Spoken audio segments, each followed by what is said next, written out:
Alrighty then. All right, so we're going to get started and talk about the residential curriculum.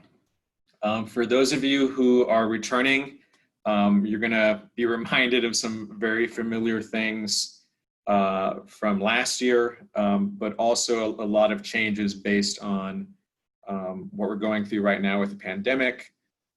Some changes that were made just around the general format, the things that we thought were important to talk about for this semester.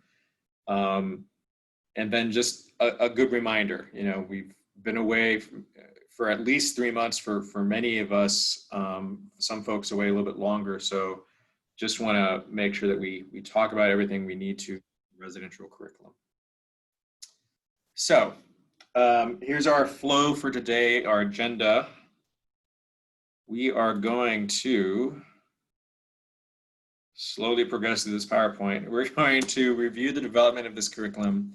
We're going to look at what the syllabus looks like for the fall 2020 semester, explore a lesson plan example for the semester, and we are probably going to skip those last two data points, those 2 points actually. Those should have been taken out from a previous PowerPoint presentation, but we will take those out and not get to it. So we only have 3 things to do around. So how many, and I can see most of the staffs, I think at this point, how many of y'all as RAs are in your 3rd year? Can you raise your hands, wave it around a little bit? Any folks in their 3rd year? I see a couple at Victory. Hi, or no, Kerr, that's Kerr. Hi, Kerr. I see West waving some hands. Did I miss anybody else? Oh, I see Rollins. Okay. So, you know, the folks who raised their hands and said that they've been here for 3 years, they probably saw the beta test, the beta version of what the residential curriculum looked like and all of its growing pains. Last year was also another year of growing pains as it related to some of the format around it. But what the residential curriculum is basically, it's a plan for education that is intentional and sequenced. And so specifically what we mean by that is that within the residence halls, we say we're going to do things as it relates to learning, and we want to make sure that we are doing it in a timed way that makes sense for the things that are going on. If you are aware of RAs from other universities, they might call it like a programming model, something along those lines. Usually programming model is the one that's been used very often. The difference between a programming model and a residential curriculum is that a programming model usually says, here are the things you should program on, have at it. The residential curriculum says, here are the things that you need to program on, here's the timing for it, and here are the tools that you need in order to do that. I have, you know, worked with RAs for almost 20 years now at this point, and know that telling y'all to do something and then leaving it up to y'all will result in a variety of levels of success. And sometimes that levels of success has an impact on y'all that isn't as beneficial to you being able to do your classwork, to being able to stay at the institution. And so we ultimately hope is that the residential curriculum gives you the tools you need in order to carry out what we want you to teach students with as many tools as possible. So that's what the curriculum is in a nutshell. There's 2 parts to it. Y'all have one part, and then the CDs actually have another part, the ACDs and even the LLC mentors. Their big part is that they have student success meetings. Student success meetings is that they will meet with every single student in the residence hall at least once during the semester with an intentional meeting that they talk about. They record some information around that. And that information has really been helpful to kind of get a sense of what's going on within the residence halls. So all of our CDs, ACDs, and LLC mentors They will basically split up the building and meet with every single person, try to meet with every single person that lives in the residence halls. So, for those of you, over at Maple, for instance, you've got 600 something residents or so. That's going to be split up amongst the CD and the ACD for them to try to complete as the semester goes along. So whatever help that they need in order to do that, please provide that, because it is a task. And even though it only takes about 10 or 15 minutes for them to do that, you add up the math around that pretty quickly. It adds up to a couple of hours per week that they put in to do that. So that's something that CDs, ACDs, and the LLC mentors do as part of this curriculum. What y'all have, which is usually referred to as the residential curriculum, is actually a syllabus. And what I'm going to do is kind of go into what that looks like, how it's laid out for this semester, and then tomorrow we'll get into some more specific details around it. So this is going to be a larger overview. It's why I only have until I think about 11:45 to go through it. And tomorrow we'll actually get into some more specifics. There's some things I actually want you to do before tomorrow to make sure that you have everything you need in order to carry this off. That makes sense to folks? Can I get a thumbs up from folks? Okay, makes sense. Eric, I see your giant thumb. Thank you. All right. Oh, and thumbs up icons. Good. All right. So our curriculum is really based off of at the very top of what the mission of the department is, and that's to provide high quality service and transformative experiences that further the vision of the University of North Texas. And ultimately what that vision of the University of North Texas is essentially relates down to academics and to learning in the broadest sense possible. So we're trying to make sure that our experience supports what the university wants, and that's to have students who are ultimately successful within what they learn and the academics that surround that as well too. There's the vision for where we are as a department to be a world-class housing and res life program. And under that are also values that sort of carry out through how we carry out the vision, how we carry out the mission. Those values are around collaboration, diversity, inclusion, integrity, learning, sense of belonging, and stewardship. There are definitions for all of those things. Most of them tie into the student experience, but there's also some staff experiences in there as well too, and or a combination of tying into the staff and the students. Because if you don't know this, housing and res life is one of the larger employers of students on campus, not the largest. There's a couple of other places that beat us out on that. Dining, for instance, is one of those. But we want to make sure that we're not just necessarily talking just about the staff, just talking about the students, that we're really talking about both. And so these values that we carry through hopefully reflect that.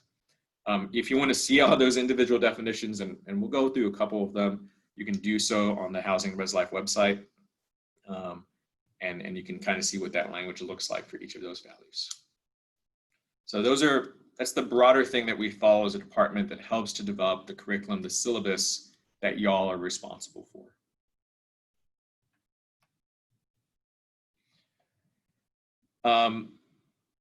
The mission, the vision, the values help to form our educational priority. And what our educational priority is simply, what do we want our students to learn for the time that they're living with us? That can be for a semester, that can be for a year, that can be for 2 years, that can be for 4 years. However long it is that they're living with us, this is what we want them to get out of that experience as much as possible. And so this helps to shape how this syllabus was developed. So Housing Res Life develops the skills of residents to live responsibly in a diverse community. Responsibility in our residences is defined as the ability to manage conflict and time, the development of personal values, and to respect and communicate with other residents.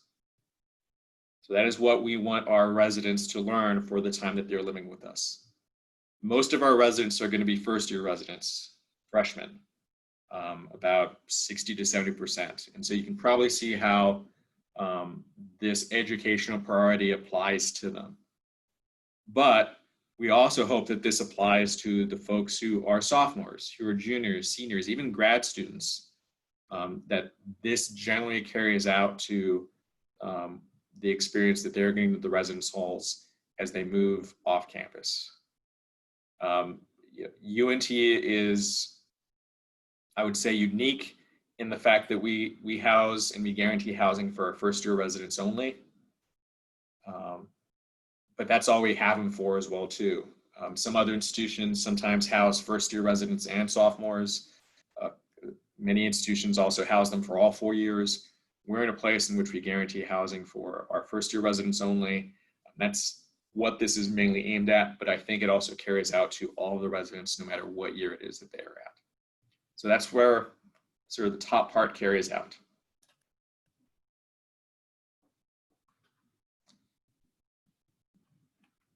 The learning goals are what fall under that. And those goals are actually the values that I mentioned a little bit earlier, those 8 values. When we developed this curriculum, we looked at the values that we thought were important to address this educational priority.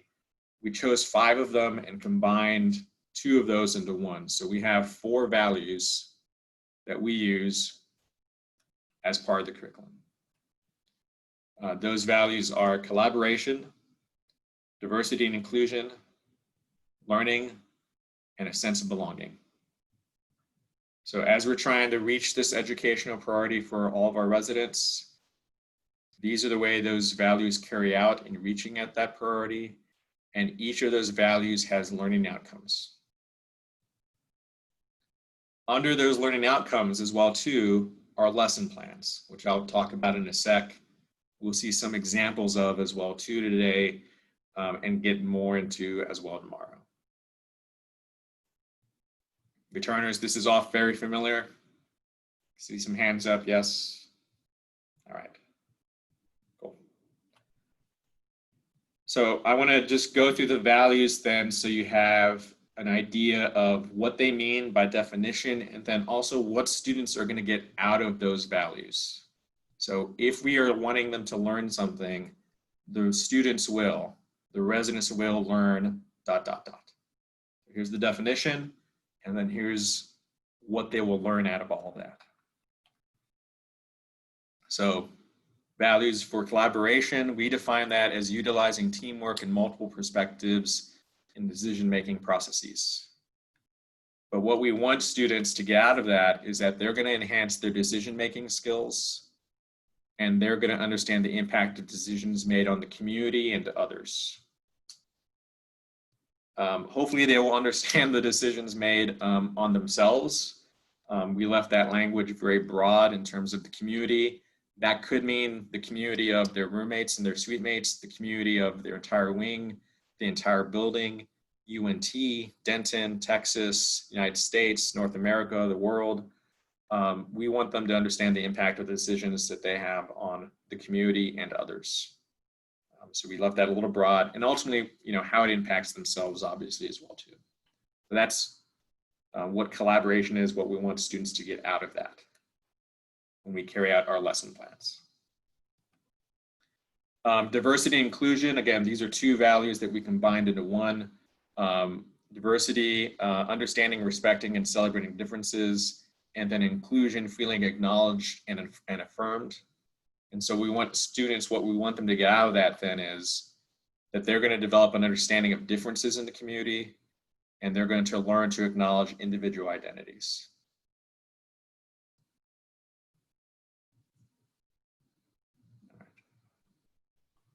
This one was intentional in the aspect of identity work, just knowing what identities are, as much as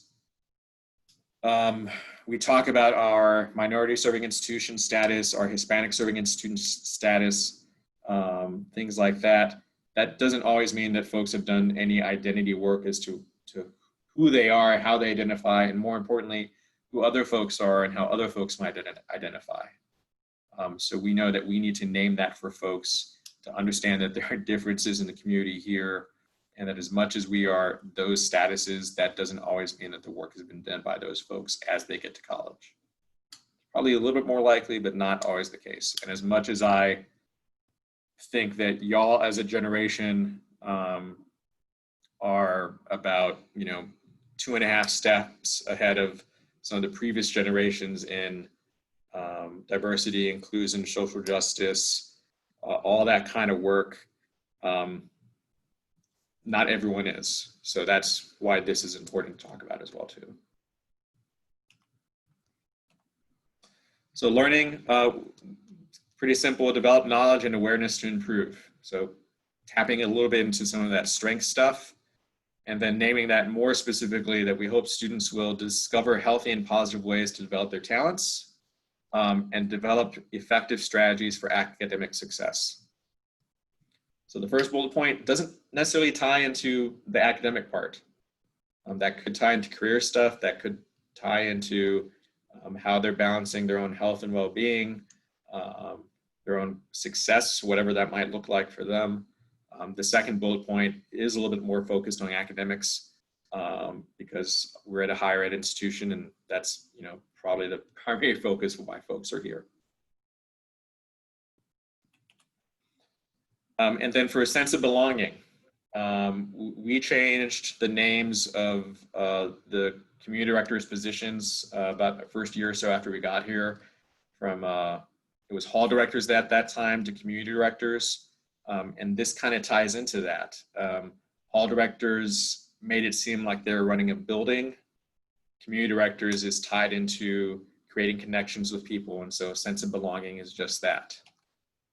And we hope then that students will get out of this the fact that they'll develop institutional connections through campus involvement, they'll be engaged in things, and that they'll build relations with their floor, their wing, their building communities, that they will be connected to something larger here at the university, which is hopefully why many of them probably came here. I think particularly this semester that is probably going to feel like the case for a lot of folks.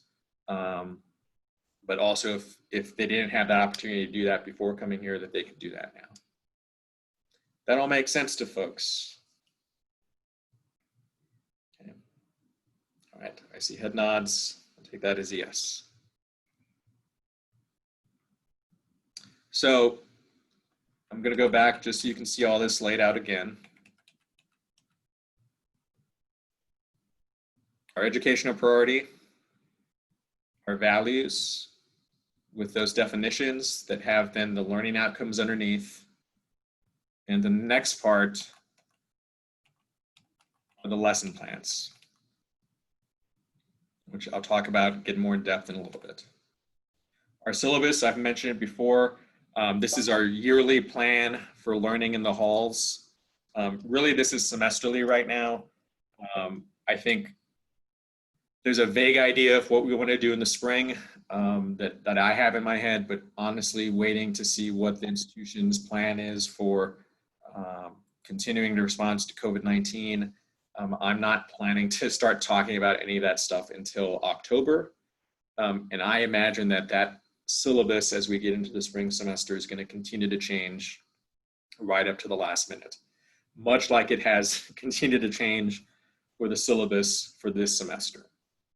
So I'm really, really hoping that the work that the committee has put into doing this, in putting into the syllabus, helping develop lesson plans, reaching out to other departments to get those lesson plans in, will not change much more in the next week, if at all. I feel pretty good about making sure that that is staying the same as we kick off opening next week. So syllabus is our yearly plan for learning in the halls.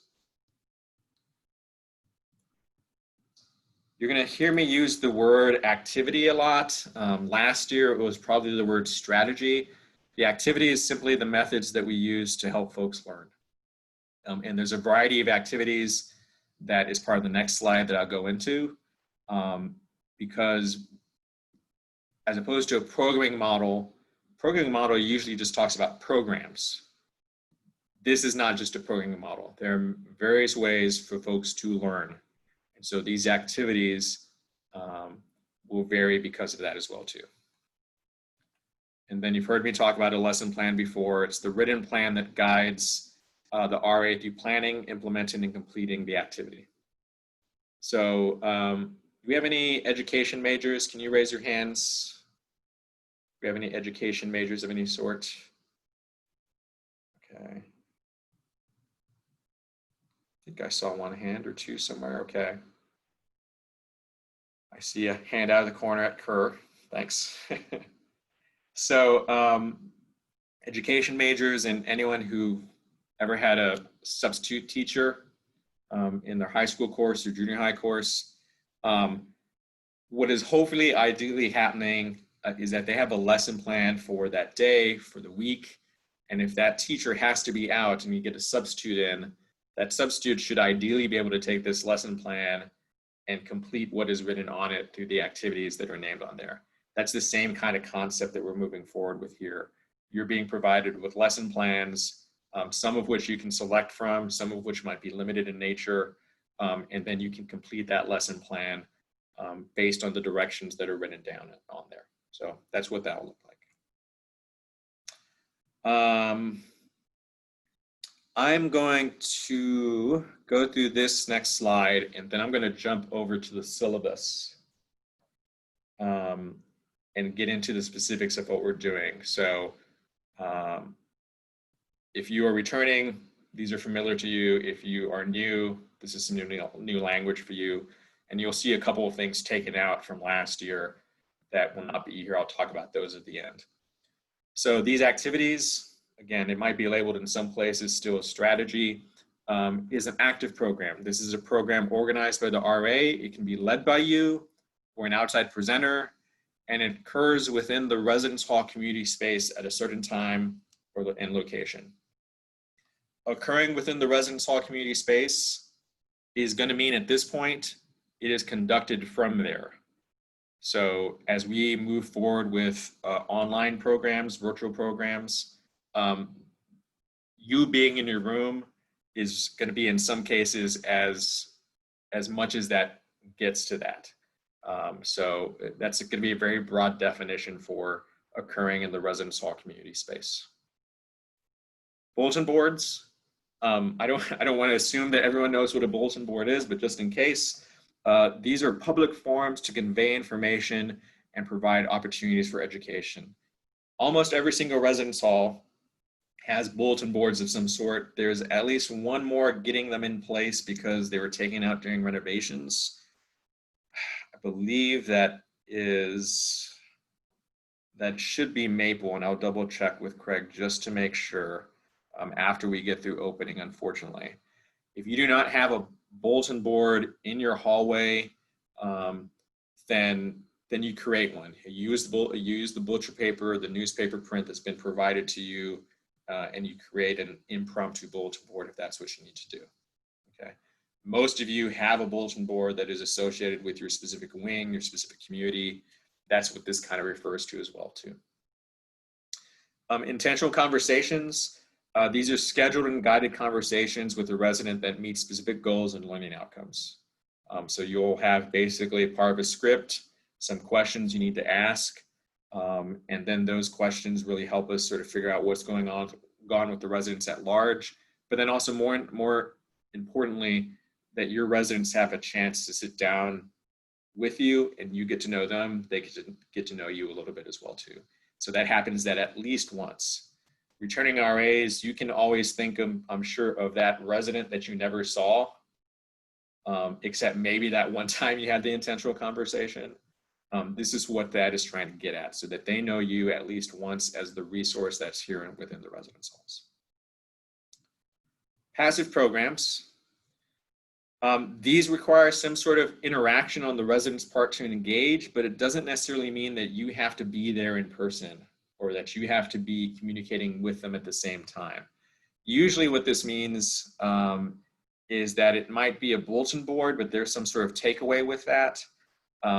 They could be writing or adding something onto it. It could also mean things like leaving a table out for folks to take material from. It could be a campaign of some sort, like door hangers. It could be a social media campaign as well too. Microsoft Teams and Zoom are going to contribute to that stuff even more during this semester. So passive programs are really, you're doing it, but you don't have to be there necessarily to interact with the resident the entire time. And then take two programs.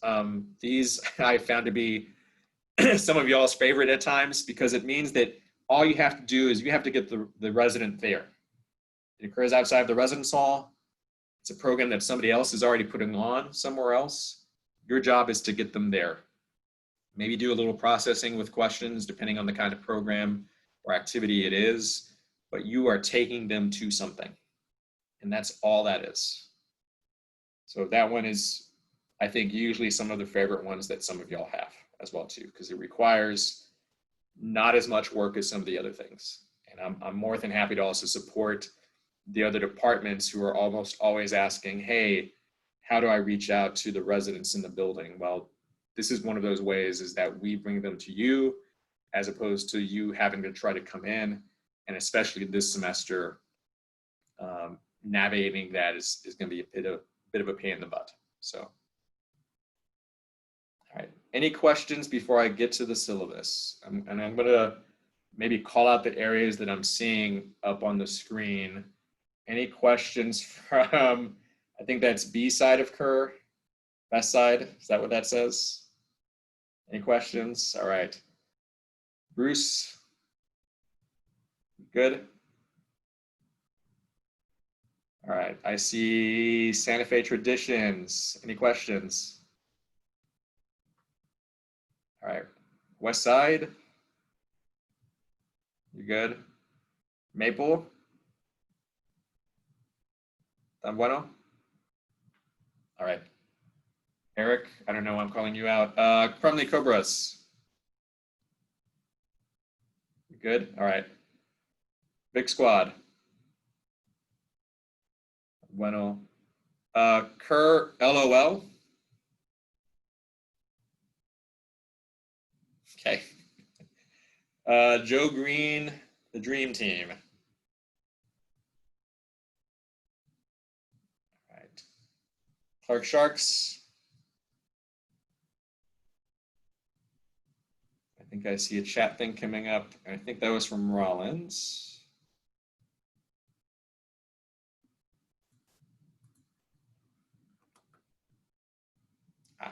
Good question. Since we are doing safety checks, which is information I will share with you now in a sec, will intentional conversations be done in person or Zoom? How will that work? I will get into a little bit of that today, and then also talk more specifically about that tomorrow when we're actually navigating Canvas. I'm going to talk to you about exploring Zoom today, Microsoft Teams. I'm going to talk about that after I get through the syllabus. So thank you for the question, Rollins. Who did I miss? I see Collagen and Legends. You good? All right. Did I miss anybody? Hansart, I don't see you on the screen. Thumbs up. And then any individual folks that I know are with us right now.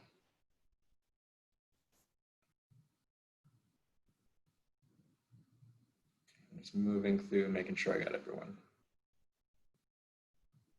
All right, thank you, folks. All right. So let me share with you what the syllabus looks like for this semester.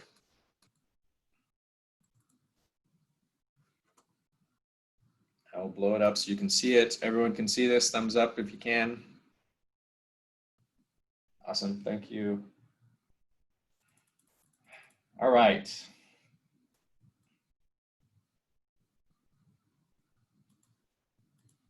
So I'm gonna blow it up so you can only see August, September, because I know everyone is trying to read all the way through right now. And I wanna talk just about its development. Myself and a committee of CDs and ACD, Kelly, Laurel, Alex, and Daniel worked on this summer. We worked through, I think, at least half a dozen versions of this at some point or another, made adjustments as it was clear what the class schedule was going to look like, how that was going to change for the semester. And I think every time we thought we had a final version, we made some other changes. We really tried to sort of say, okay, what is really essential to do right now? What is really that important? So I just want folks to know that there's a lot of work put into this, and that quite honestly, there is still some parts that need to be completed. Very intentionally left incomplete on some parts, especially the month of November and December, in case we need to change anything if stuff changes in the semester at the university. For those of you who were with us in the spring, you saw that basically we canceled the curriculum after spring break. That is what I want to be prepared for if that needs to happen at any point. So there are places for this to change if it needs to. I'm hoping that this essential version is what we will have to work with the semester, and there won't be anything else. That is the hope. I feel good about the month of August, September. There's stuff to be done for October, but for the most part, this is where it's going to be for now. All right. So this first part, I want to name a couple of things. It is divided up by month. The activities for each month, I added numbers in here, which simply helps honestly with some organization on our side of things. It doesn't matter too much here, but it's good for you to know. See, it goes all the way through. And then there are some different dates for things being due for those of y'all that have predominantly first-year communities, and for those of y'all who have returning communities. I think about a handful of y'all are going to have this weird mix. You might have a half and half kind of community, where you might have like 20 first-year residents and 30 returning residents, something like that. I'm going to ask you to work with your CD individually, that they have the leeway to give you grace as to what makes the most sense around that. And that ultimately they're the ones who are providing you the go-ahead to say, yeah, you can do this with your first-year community. If you need to adjust it with your returning community, do so. You will see that basically for the most part, that just means dates of things. Most of the lesson plans are written in such a way that I think they're broad, but you are going to be the best judges of what's going to apply for your first-year communities, what's going to apply for your returning residents. You will know what makes the most sense for them. So we try to write them broad, but you can decide, yeah, this is something my first-year residents are going to love, or this is something my returning sophomore students are going to love. You are the judge of that, and I trust your judgment in deciding what makes the most sense. So you'll see then there's also dates for starting and ending, and what that simply means for most of them is that this is when you can start that activity and this is when it has to end. The exception to that is our bulletin boards. What it means when we get to our bulletin boards is that this is when it has to be up, and then this is when it has to be taken down. And usually for our bulletin boards, it almost means immediately that then the next bulletin board goes up right afterwards. So this is taken down on the 14th of September, and then your next bulletin board is put up immediately afterwards. So just beginning to think about how you plan out for that kind of stuff. I'm going to walk through each of these things and just give you a broad sense of what they're about. I'll get into some specifics, but really a lot of that is going to be through tomorrow. Tomorrow, to really show you how we track all this, I'm going to be going through in more detail these first three activities, possibly this fourth one as well too. But I want you to see what that looks like on Canvas, which is the tool that we use to track all of this. And all of y'all are going to be are already familiar with Canvas from the way it's used on the academic side of things. It's the way that we kind of track everything as well too. So bulletin boards, the first one that we have due focuses on learning, and it's a welcome bulletin board. It's the first thing that your residents will probably see as they're coming into your specific wing floor community. And there are a couple of lesson plans out there. I'm going to cover those at the end that you have to select from. This is probably one of the ones in which we are limiting the amount of bulletin boards available, the lesson plans available for this activity, because we're trying to create some intentionality around what it is that everyone receives as they are checking into the residence halls and being welcomed for the first time. And again, especially this semester as well too, regarding COVID-19, one of those bulletin boards is very obviously going to be about that. But there's also one around virtual learning, and then an About Me bulletin board. If you have more than one bulletin board in community, you just need to have one of these up as your bulletin board to count towards the syllabus. If you don't have any bulletin boards in community, then you go back to what I talked about earlier, taking the butcher paper, finding a space that makes sense, and you put it up in your hallway in which it makes the most sense for you to do that. Those other 1 or 2 bulletin boards that you might have in your community, that is up to you to put up whatever other content you think is appropriate. You could even steal those other lesson plans and use those as well too. That's something that you have the freedom to do that. Please check in with your CD about what that looks like. As you're putting this first bulletin board together, you are going to be limited in some of the things that you can use to do that. And I'll talk about that a little bit later when I go through the lesson plans. The second activity for the semester is your opening meeting. You're going to have an opening meeting separate from the stuff related to First Flight. And I'll talk about that again a little bit more tomorrow, but you're going to have an opening meeting. Please know that it is going to be a mix of meetings in person and online. This is really the only in-person thing that I expect for you to have with your community. Everything else built through the remainder of the syllabus can be done online if you want to do it online. If you want to do it in person, you can, but there's obviously going to be some limitations on that based on social distancing, available space, things like that. But please know that this is really the only time I expect you to meet with a group of people at all, and that the rest of the semester you can do online if you want. That is completely acceptable to do it all online. And we, again, the committee was specific about giving everyone that opportunity to do that because we were trying to keep your health and safety in mind as we developed this literally over the last 6 months or so. And again, I'll talk about that with more detail tomorrow. Intentional conversations, again, these are the conversations that you will have with your residents. You're sort of getting to know them, asking some specific things.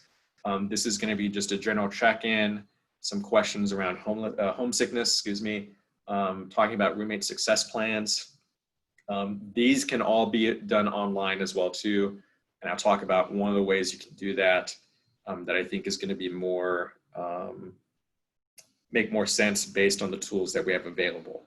Zoom is one of those, but then also we have Microsoft Teams, and I can talk about what that looks like for you. The fourth activity for the semester, and what I want to point out here is the time period in which that can basically take place. You basically will have about a month or so to do this, is that you will have either a passive program you can select from or an active program you can select from. You can do either one. And you can basically take this entire time period to complete it. I think in the past, we've tried to do something in the first 2 weeks of the semester. We're just not, that it doesn't make sense for us to do it that way right now. So we're trying to give you more time to do it. We're trying to give you some flexibility in whether you want to do it as an active program, again, in person or online or hybrid of both, or if you want to do a passive program, which quite honestly, is probably just going to be possibly online or just a passive program that you leave behind for your residents to interact with. So you'll have basically about a month to do either one of those things. And then the final activity that has to go up in the month of September is a bulletin board. You're going to have one other bulletin board in the month of October and another bulletin board in the month of November, December. The one that you have in September and the one that you have in October, you have some flexibility there. You can choose either the value of collaboration or diversity and inclusion. But once you do that value, then the next one you have to do the other one. So if you choose collaboration in September, then you have to choose diversity and inclusion in October, and then vice versa as well too. What I would highly encourage you to do is use your resources and each other. I am more than happy to see y'all switch off bulletin boards to literally, if you can, I'm going to take this giant piece of paper off my bulletin board and pass it on to the next person, and that they can reuse that for their community. That is absolutely fine. If you don't want to do that, you want to create something yourself, you are more than welcome to do that as well too. But please know that if you want to rotate through, if you and your staff figure out that, hey, here are the bulletin boards we're all going to select, these are the ones that we feel are important to us as a community, then rotate them through. I'm absolutely fine with that. Again, at the same time, once you do the collaboration, the next one is diversity and inclusion, or vice versa. If you do the diversity and inclusion one first, then the next one has to be on collaboration. That makes sense to folks? Has anyone done that before? Right, okay, no one's done that before? Okay, please do that. You can do that. I don't want you to waste your energy if you have that resource right then and there. Okay.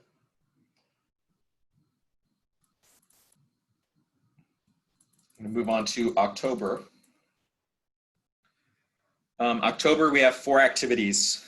These activities are still in development a little bit based on what in the world is going to be going on at the university at that time, to be very honest. I'm going to start off with the first one, though. I think is pretty the most simplest. It's a passive program around learning. More likely than not, it's going to be focused on a bulletin board that's going to be passive in some way. But there's also 1 or 2 online things that we're going to be putting out there as well too. Please know that one is still in development a little bit. But that first activity that you do in October is a passive program. The next one, which again, you can take the entire month to do, is you can either do an active program or a take-two program, focusing on a sense of belonging. In the past, in the before times, this honestly would have looked like something related to homecoming, something related to Halloween. Usually in the month of October, there are programs coming out from other offices. They're sort of picking up their streak of things to do. How you do this is going to be kind of up to you, again, as an active program or a take-two program. We are counting online programs that other offices are putting on as take-two programs. So if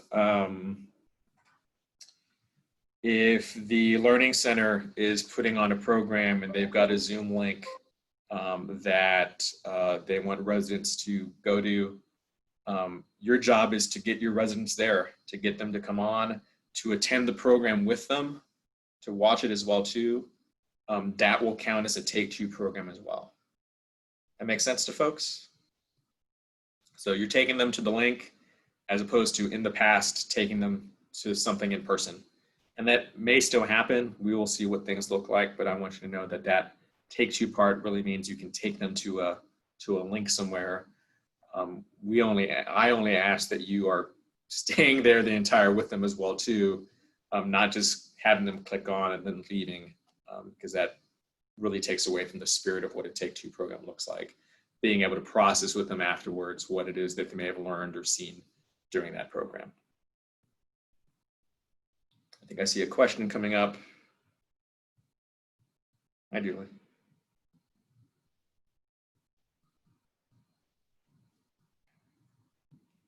Let me get to that question because we're doing all right on time.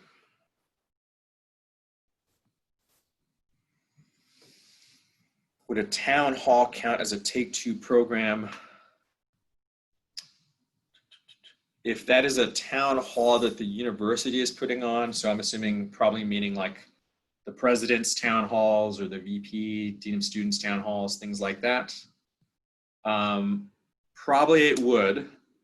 I believe we have some lesson plans in here that are kind of meant as like a template. You know, you fill in the blanks as to what office it was that was doing it, and so long as you fill in the blanks, then that would count. I think it would be all right to count a town hall. Again, the part though being that you need to attend that town hall as well too. I would be all right with that. Cool. In the past, we've taken pictures with our residents to show our Take-Two programs. How will you do this with online programs? Screenshots is probably going to be your best way. So let's see if I can do this now. I'll show you in a second. But basically take a screenshot. Right now, I just took a screenshot of the Zoom meeting that I'm in right now. I'm assuming it's probably gonna be in the format that most places are using for their programs.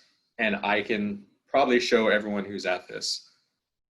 If we run into some issues around that because they're using a format that doesn't allow for everyone to be shown, then we'll figure out some other way.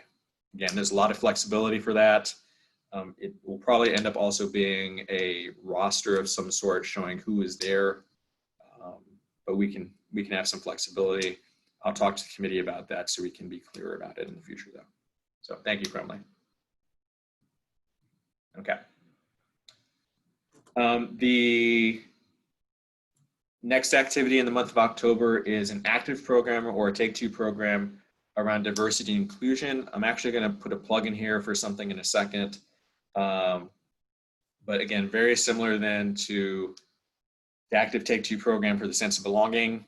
You can put it on, you can have someone come in to present either in person or virtually, most likely virtually, or you can take them to something either in person, or you can take them to the link to something that another office is putting on. And you just have to get them there, make sure that you're staying for the program as well too, and that's what would count as a Take-Two program. Okay. My plug that I have here, and I know I heard from Patrick with at least one RA, excuse me, and then I heard from Quentin with interest from that community, is that I could use some assistance with a lesson plan related to diversity and inclusion. So here's what I want you to do if this is something you might be interested in after I describe it a little bit more. If you're interested, please email me directly. So tomas.sanchez@unt.edu, and then CC your CD and your ACD. We will have a limited time to put this lesson plan together in order to get it up on Canvas for folks to be able to see. The ideal thing would be to put it together by, I think, September 22nd is what I've looked at before. I'll double check the exact date for that.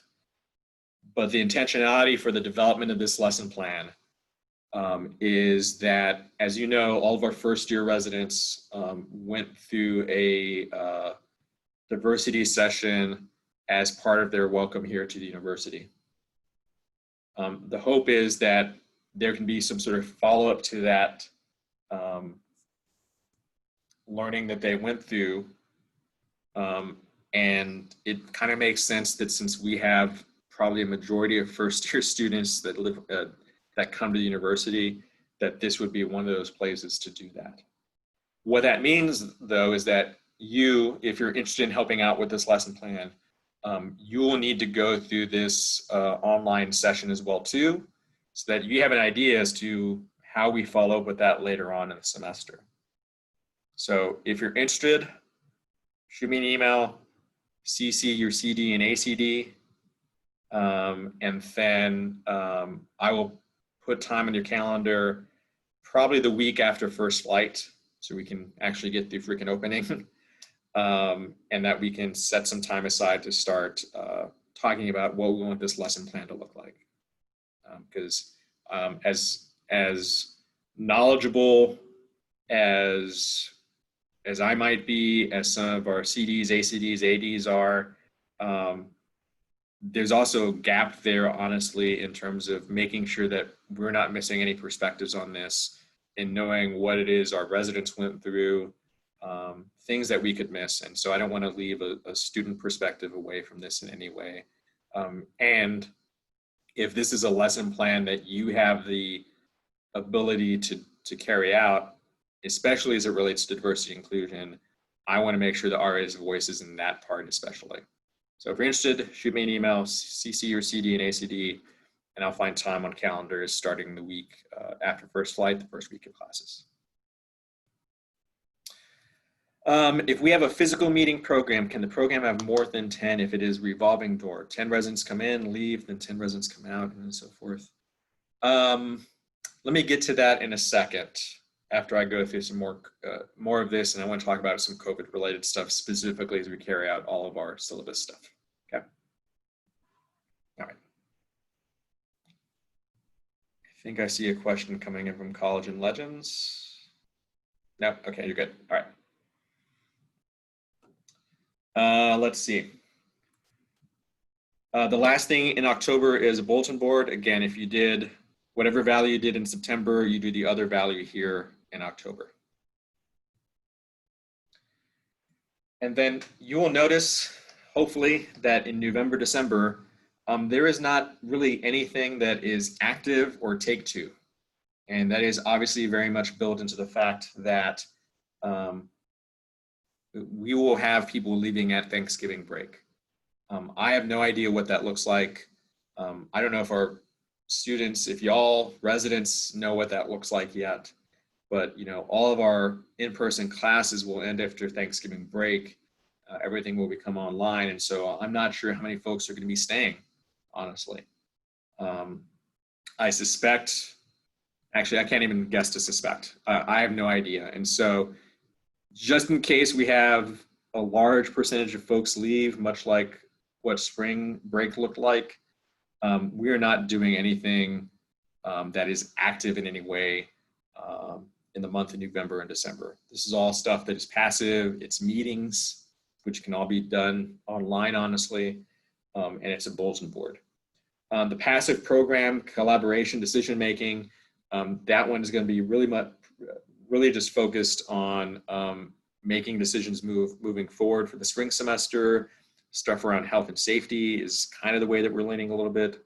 Again, there's nothing really written for this quite yet intentionally as we move forward for the semester and needing to make adjustments.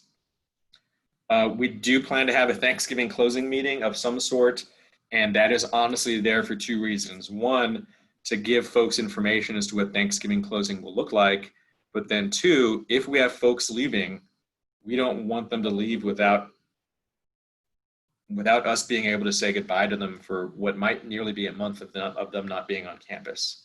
So it's going to serve two purposes: how you leave for Thanksgiving break, and then if you're leaving, hey, let's get together, if that's in person or virtually, so we can see everyone's faces again before you have to go. Make sense? Good.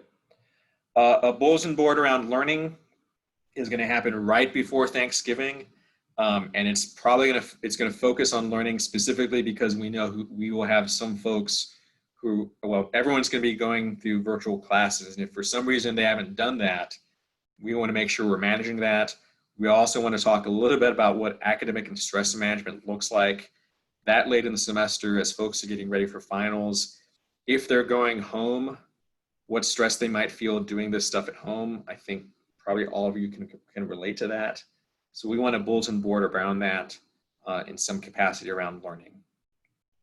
And then finally, we're going to have a closing meeting for winter break.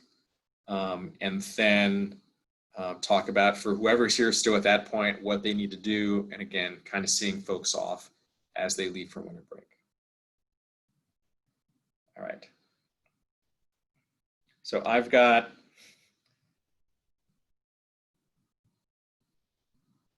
a minute to get into some stuff really quickly. I'm just going to show you one document. Let me move my screen so I can show you what that looks like.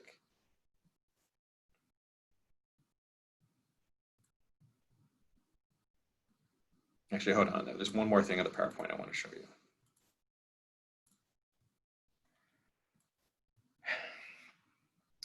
What we're going to be doing tomorrow is going through a sample of a lesson plan, components of a lesson plan. We're going to get into the nitty-gritty details tomorrow. But what I just want to generally show you is that as these lesson plans are written to be as specific as possible, there's also a lot of grace for you to do it your own way, hopefully. Probably one of the larger areas to do that is within your bulletin boards, but I think that also exists, honestly, for any of the active programs, the way you talk during your intentional conversations. You can do it your own way. So for instance, these two bulletin boards here are from the same lesson plan, so, but they look different. They're not, the same kind of cookie cutter look that the lesson plan might have felt like it said. Same thing here. These are two bulletin boards, both from the same lesson plan. These are two bulletin boards, both the same lesson plan. I think there may have been some Disney-esque stuff going on here, but you can kind of see that folks can put their own spin on things. The next steps from here that we're going to talk about tomorrow is how we record all this information, how we record our success in carrying out the syllabus. We're going to explore Canvas. I'm going to do that by going through the first 3 or so lesson plans for the semester that you need to do. And then we're going to end by how it is that you propose lesson plans, either for this semester or for the spring semester as well too, as hopefully some of that becomes a little clearer. I know we are right at time, and I apologize for having to rush the last part a little bit. Sarah, do I have time for 2 or 3 questions, or 1 or 2 questions maybe? I think we can answer a couple questions. Okay. So do you want me to look at them in the chat? Yes, and I think I just stopped sharing screen. Okay. The first question I'm looking at is, will intentional conversations be done in person or Zoom? They will be done online, preferably Microsoft Teams, and I'll talk about that more tomorrow. And Julie said she answered her own program, our own question, would a town hall count as a Take-Two program? Yep. Crumley asks, in the past, we've taken pictures with our residents to show our Take-Two programs. How would we do this with online programs? We'll do the same thing via screenshots when possible. If that's not possible because of the format, then we will figure out another way. I'm honestly going to this very trusting that you're doing what you're supposed to be doing. And ultimately, I think your CDs are doing the same thing as well too. So if taking a picture isn't possible, we can figure out something else. Yeah. And the last one is, if we have a physical meeting space, can we have a program that's more than 10 if there's only 10 residents in at a time? So it's a come and go revolving doors sort of situation. Sure. Let me tell y'all about something that I just sent out yesterday. Yes. To your CDs, and then mention again the wing meetings. So the wing meetings are really the only meetings that you're required to have in person for this semester. Even then, it's not going to be your entire wing or community at one time. For those of you who have large communities of first-year students especially, so 50, 60, expect that you're going to have 2 to 3 community meetings split up with some capacities put in there.